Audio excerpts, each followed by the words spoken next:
Hello बच्चों, आइए प्रश्न को देखते हैं। प्रश्न है, किस अवस्था में भ्रूण गर्भाशय में प्रतिस्थापित होता है। हमारे विकल्प है निषेचन के तुरंत बाद, 16 कोशिकीय अवस्था के बाद, 64 कोशिकीय अवस्था के बाद, 32 कोशिकीय अवस्था के बाद। तो यहाँ पे बच्चों सबसे पहले हम बात करते हैं प्रश्न की मुख्य अवधारणा के बारे में। ठीक है, प्रश्न की मुख्य अवधारणा है कि भ्रूण का प्रतिस्थापन या हम इसे क्या बोलते हैं, इम्प्लांटेशन।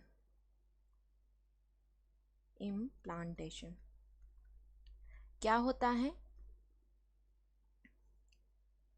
तो भ्रूण के इम्प्लांटेशन यानी कि भ्रूण का गर्भाशय के अंतःसतर से जुड़ना क्या कहलाता है, प्रतिस्थापन या इम्प्लांटेशन। ठीक है, गर्भाशय के भ्रूण का गर्भाशय के अंतःसतर से जुड़ना क्या कहलाता है, इम्प्लांटेशन कहलाता है। और कौन सी अवस्था भ्रूण की इम्प्लांटेशन होती है, तो ब्लास्टुला अवस्था। ठीक है, तो यहाँ पे ब्लास्टुला अवस्था का क्या होता है, प्रतिस्थापन होता है। कहाँ होता है प्रतिस्थापन, भ्रूण गर्भाशय के अंतःसतर से। ठीक है, तो यहाँ पे विकल्प हमें दिया हुआ है निषेचन के तुरंत बाद। तो निषेचन के तुरंत बाद क्या बनता है, युग्मनज बनता है और ये कैसा होता है, द्विगुणित होता है।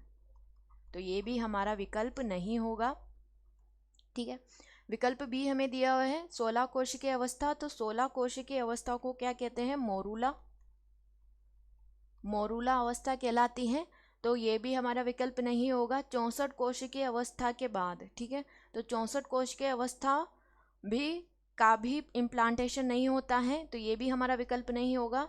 विकल्प डी हमें दिया हुआ है 32 कोशिकीय अवस्था। तो 32 कोशिकीय जो अवस्था होती है उससे क्या कहते हैं,